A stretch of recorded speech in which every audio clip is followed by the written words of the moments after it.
उनकी प्यास पार्ट 1। काली अमावस की रात थी और रात के गहरे सन्नाटे को चीरते हुए एक औरत की चीखने की आवाजें पूरे जंगल के शांत माहौल को दहशत से भर रही थी।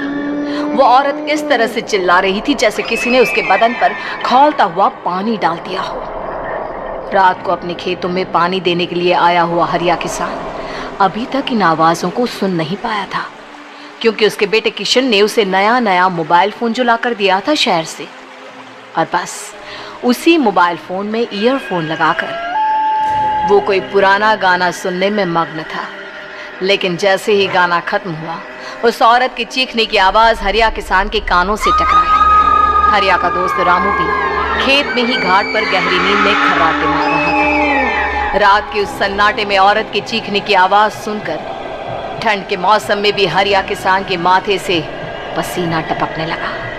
रामू, अरे ओ रामू, अरे जल्दी उठ, क्या खर्राटे मारकर सो रहा है? अरे इतनी रात को ये जंगल में कौन औरत चीख रही है? पूरी तरह से चीख रही है। अरे क्या हुआ? क्या हुआ? कौन है? अरे भूत आ गया क्या? चोर आ गया क्या?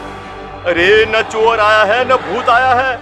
मैं ये कह रहा हूँ कि क्या तूने इस औरत के चीखने की आवाज सुनाई देती है कि नहीं? अरे कौन सी औरत?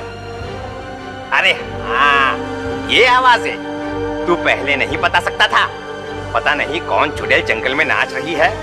हम घर चले जाते हैं। देखता नहीं, मैंने तो कानों में ये लगा रखा था।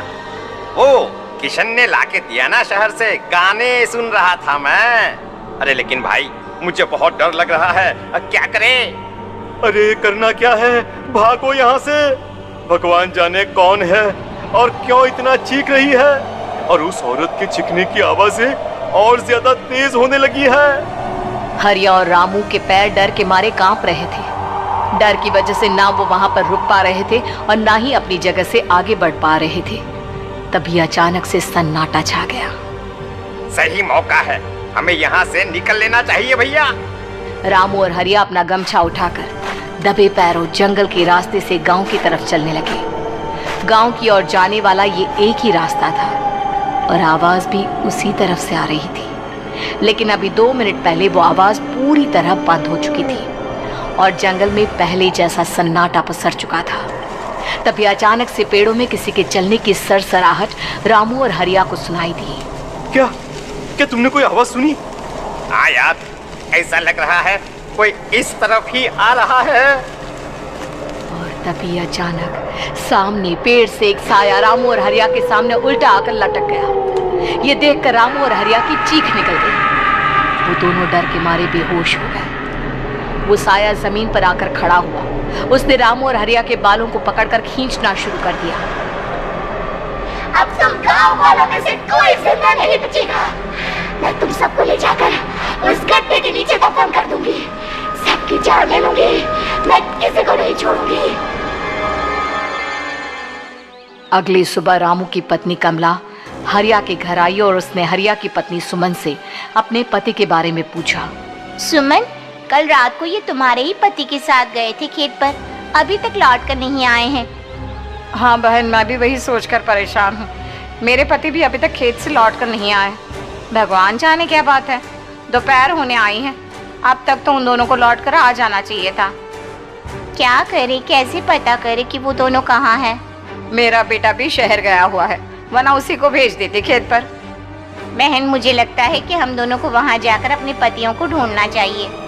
ठीक कहती हो तुम, चलो मैं तुम्हारे साथ चलती हूँ। और वो दोनों जंगल के रास्ते खेत की तरफ आगे बढ़ती हैं। वहां जाकर देखती है कि हरिया और रामू आग जलाकर आग के ऊपर कुछ पकाकर खा रहे थे। आप यहाँ पार्टी बना रहे हैं और वहाँ घर पर हमारी जान सुखी जा रही थी कि कहीं कुछ हो तो नहीं गया? मुझे कुछ नहीं हो सकता, मैं कभी नहीं मर सकता, समझे तो? अरे तबीयत तो ठीक है, ये किस तरह की आवाज में बात कर रहे हैं आप? कुछ हुआ है क्या? कुछ नहीं हुआ, बस जोरों की भूख लग रही थी, इसलिए खाना बनाकर खा रहे थे। अच्छा, इतनी बदबू आ रही है, ऐसा क्या बनाकर खा रहे हैं आप? जरा हमें भी तो बताइए। अरे भाभी, क्यों परेशान हो रही हैं? मांस पकाकर खा रहे हैं। एक जंगली जानवर कल रात को खेत में आ गया था।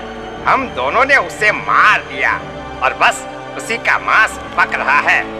आप भी खाइए ना, बहुत बहुत ही स्वादिष्ट है।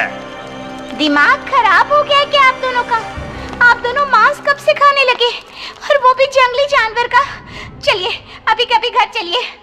चलेंगे चलेंगे, लेकिन पहले ये मांस तो खत्म कर ले। कुछ देर बाद रामू और हरिया कमला और सुमन के पीछे पीछे गांव की तरफ चल देते हैं। रामू और हरिया की आंखें पहले जैसी नहीं रही थी, उनमें कुछ बदल गया था। रामू अपनी पत्नी कमला के साथ घर चला जाता है और हरिया अपने घर आ जाता है। देखिए, आपने जो कुछ भी किया मैं उसके लिए आपको माफ कर देती हूँ, लेकिन आज के बाद ये रामू के साथ जाकर मांस पकाकर खाया ना, तो इस घर में घुसने नहीं दूंगी आपको। अरे दिमाग मत खराब करो, मैं वहाँ खाट पर लेटकर गाने सुन रहा हूँ, मुझे परेशान मत करना आप। इतना तमाशा खड़ा कर दिया, दोपहर तक घर लौटकर नहीं आए और अब गाने सुनने। लेकिन हरिया घर के बाहर आंगन में जाकर चुपचाप लेट गया और गाने सुनने लगा। गाने सुनते सुनते हरिया को नींद आ गई। सुमन ने उसके कान से ईयर प्लग हटाया और अपने आप से कहा, जरा मैं भी तो सुनकर देखूं, ऐसे कौन से गाने सुनते हैं। उधर मोबाइल में एक अजीब सा गाना बजने लगा।